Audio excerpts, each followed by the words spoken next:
La ilusión del juicio. La sexta ilusión es: existe el juicio.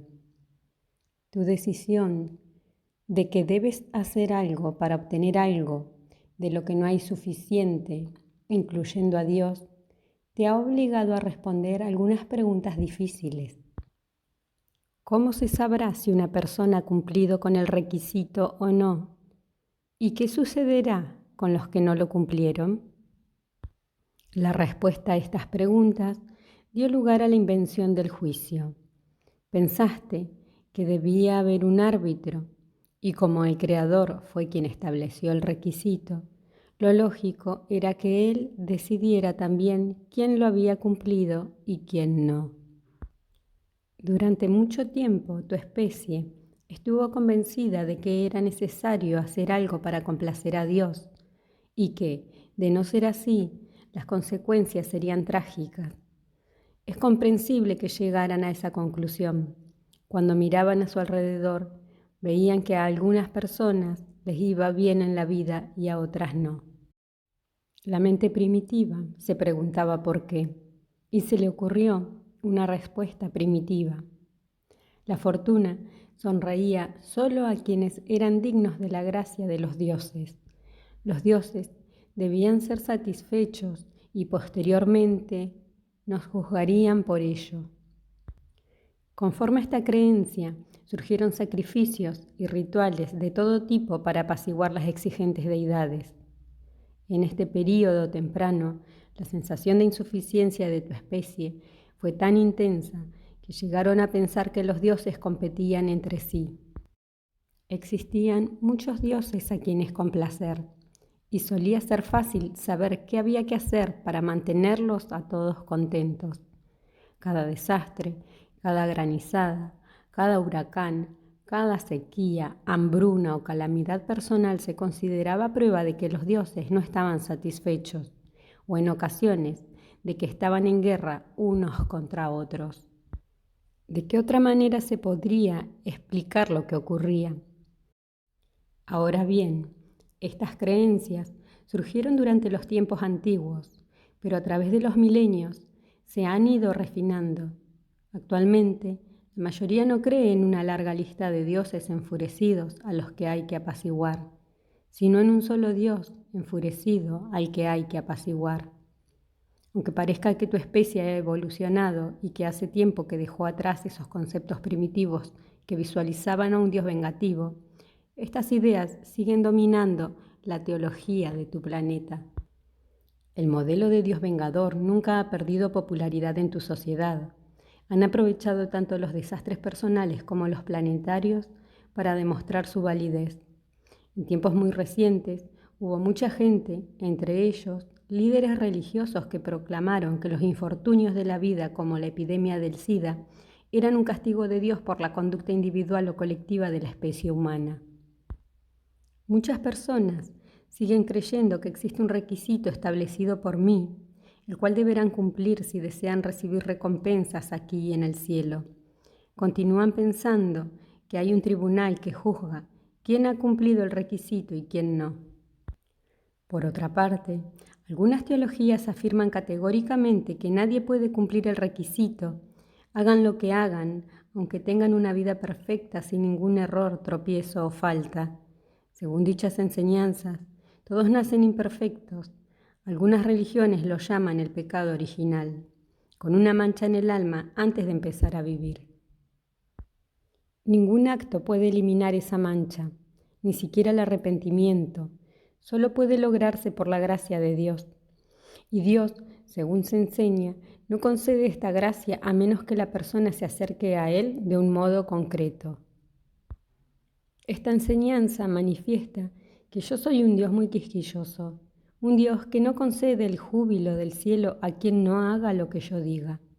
Se ha dicho que yo soy muy obstinado en cuanto a esto, que en realidad no importa cuán bondadosa, compasiva, generosa o noble haya sido una persona. No importa cuán arrepentida esté por sus ofensas, ni lo que haya hecho para rectificar su conducta. No importa si le ha hecho al mundo la contribución más grande para mejorar la vida en el planeta.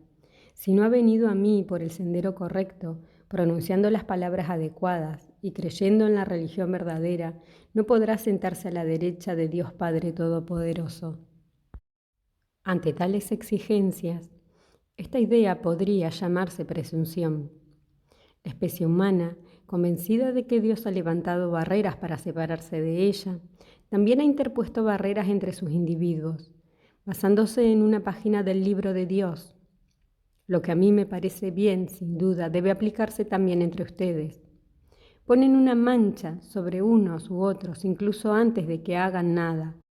Como ya he dicho, consideran que las personas que son de un género, color o religión equivocada están manchados.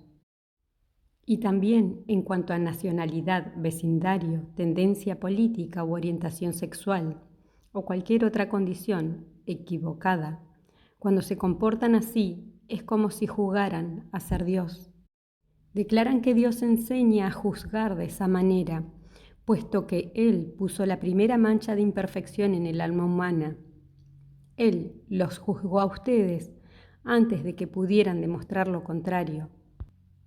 Declaran que Dios enseña a juzgar de esta manera, puesto que Él puso la primera mancha de imperfección en el alma humana.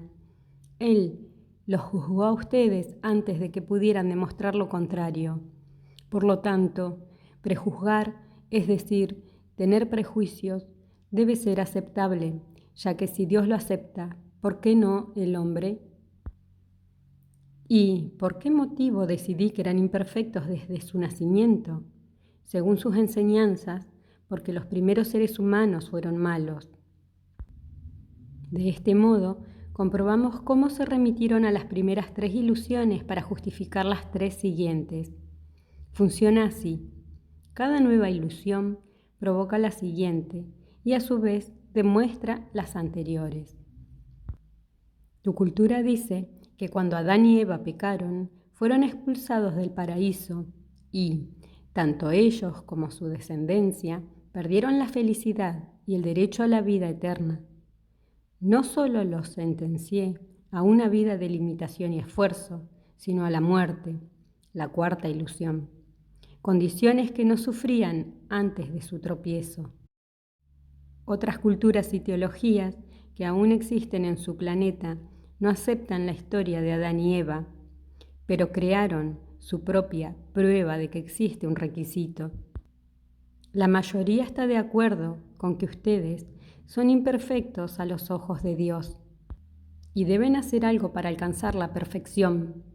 Le hace purificación, salvación, iluminación.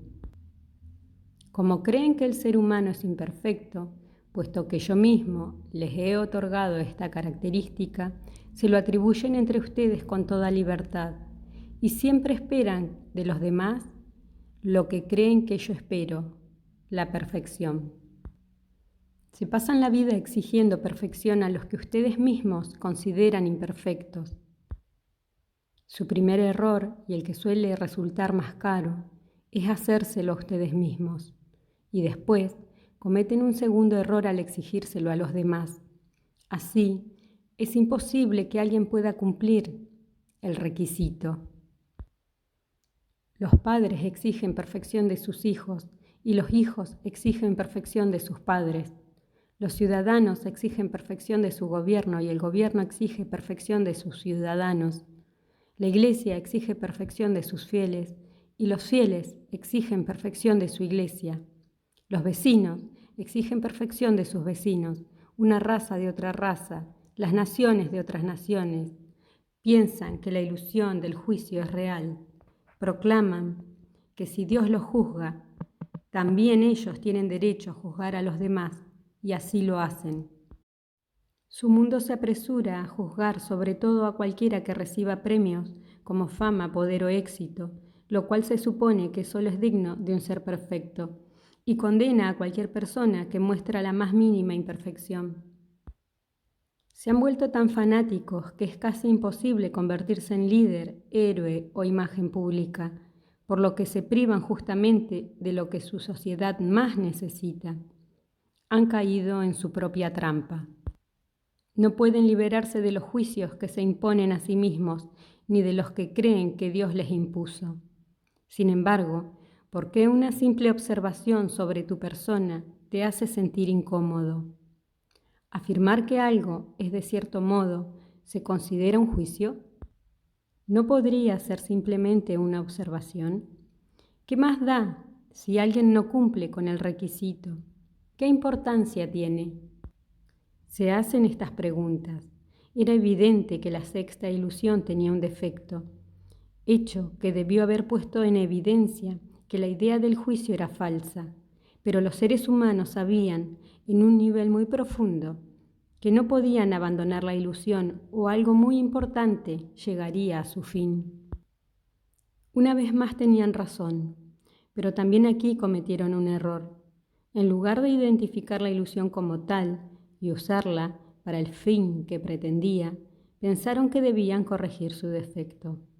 Con el fin de corregir el defecto de la sexta ilusión, crearon la séptima, la ilusión de condenación.